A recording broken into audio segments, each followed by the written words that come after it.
This video is sponsored by Squarespace. Let's talk about something that I feel like is never brought up in the wedding photography community, which is dealing with your headspace during a wedding day.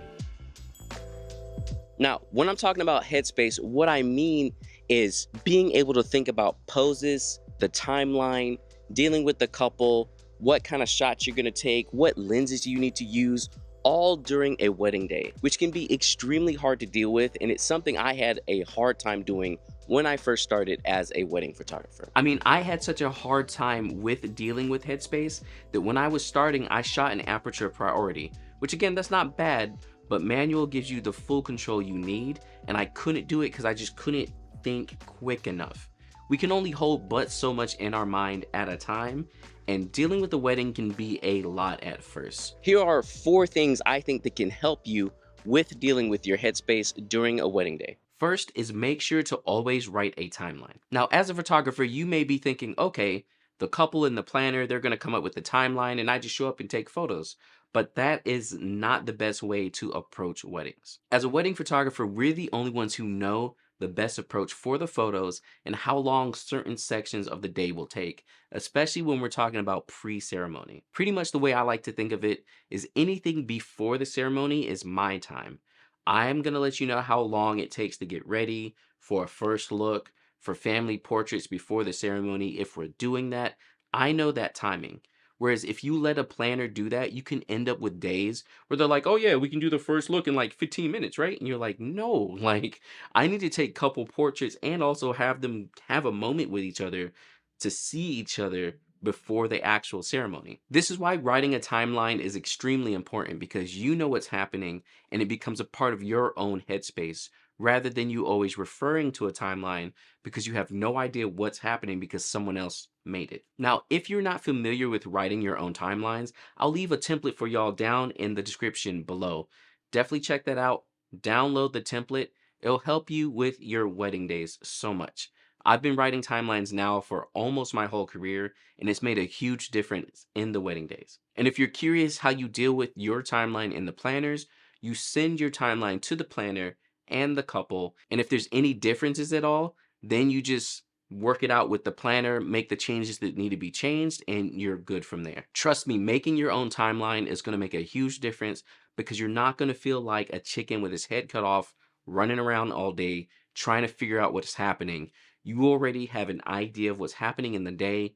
You've dictated the times, and now people are listening to you because you're part of the authority of the wedding day by writing a timeline. Second is having a predictable approach or a game plan to how you handle your wedding days. Now, I know you're a photographer, you're an artist, you want to be artsy and do all this fun stuff and be super creative, but it's a wedding.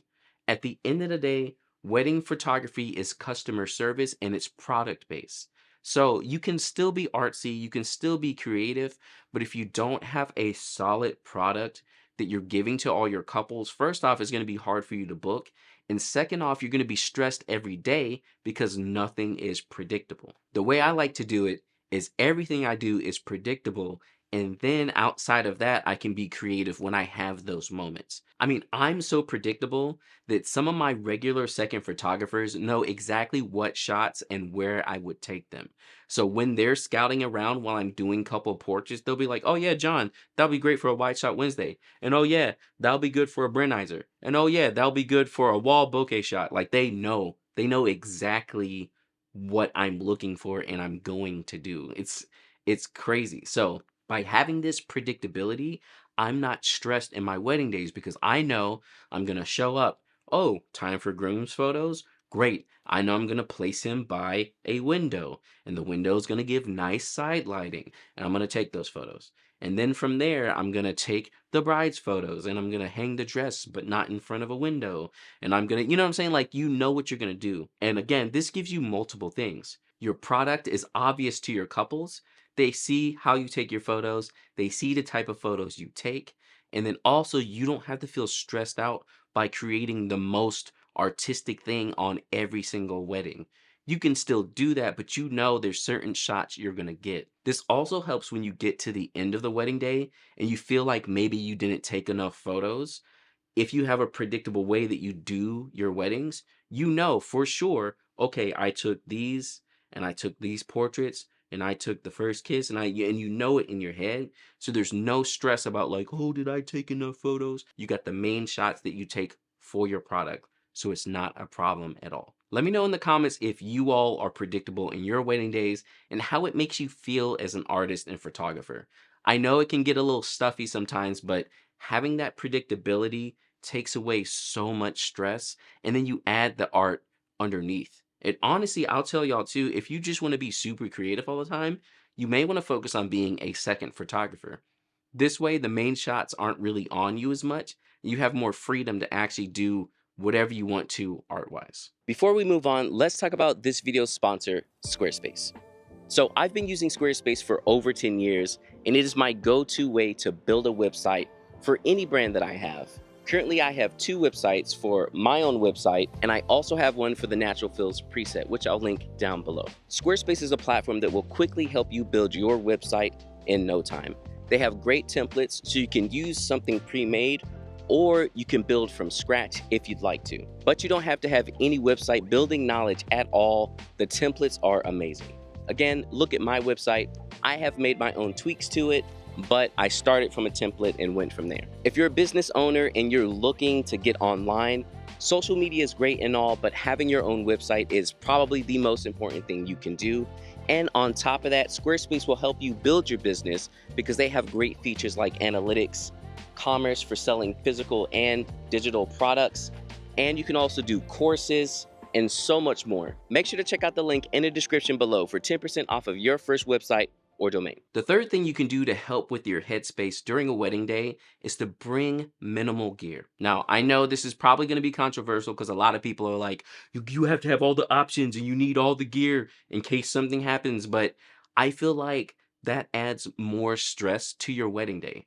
I've seen photographers who bring huge cases of 50 different lens choices and 20 different bodies, and it always ends up leading to like decision fatigue where it's like, which lens should I use? Should I use the zoom? Should I use the prime? Am I going to be close? Should I change it? Well, I can't take all of it with me, so what do I want in my bag now? It's way too much. As y'all know, I shoot with primes and I only bring 4 lenses with me. This way I have a set process like I was talking about before, and I know exactly what lenses I'm going to use and pretty much at the same parts of the wedding day. So for instance, when we're doing getting ready, which is when everyone's getting dressed, I know I'm probably going to be in a smaller room, a hotel room, something of that sort. So I'm usually shooting on like a 35 and a 50. They're wide enough. I have a 24 on me if the space is even smaller than that, but I'm good to go. And I'm not switching my lens every 50 seconds. I know beginning of the day is usually 35-50, maybe 24-50. When we move to the ceremony, I know I'm pretty much going to be on a 35 and an 85. And it's predictable like this. You know this throughout the day. Once we get to speeches, 35-85. First dances, 35-50. Reception, 24. Like there's a set process, and I know my lenses and I know how they work and I know what I want. When you bring too much gear with you, you're always going to be questioning to yourself if you should use this or use that, or will I need this or will I need that? And it just confuses you too much and you can't focus on the wedding day. Again, you're taking too much of your headspace up rather than just focusing on what you're doing. This goes to my flash setup as well. When I first started, I was pretty much only doing 1 flash per camera, on camera flash. I've upgraded recently to some off camera flash, but that's even just 2 additional flashes. So you're talking about 4 flashes in total, not a whole bunch of gear. 4 lenses, 2 bodies, 4 flashes. That's it, nothing else. And I know I have enough gear that I'm gonna have my backups and everything that I need, and I don't have to go back and forth questioning which lenses I should use. So I highly recommend being minimal with your gear. Having some extras with you in case something fails is always worth, but bringing like 10 different lenses because you need options, figure out how to use your stuff without having every single option. And fourth is just to roll with the punches. When you have all 3 of everything else set up, like I was talking about, it's much easier to deal with the stress of a wedding day, the wedding day running late, someone losing their mind and being totally stressed out. It's much easier for you to deal with it because now your headspace is free. You have a set approach to your weddings, so you know you're going to do pretty much everything exactly the same way every time. You have a minimal gear set, so you know you're going to use your gear exactly the same every single time.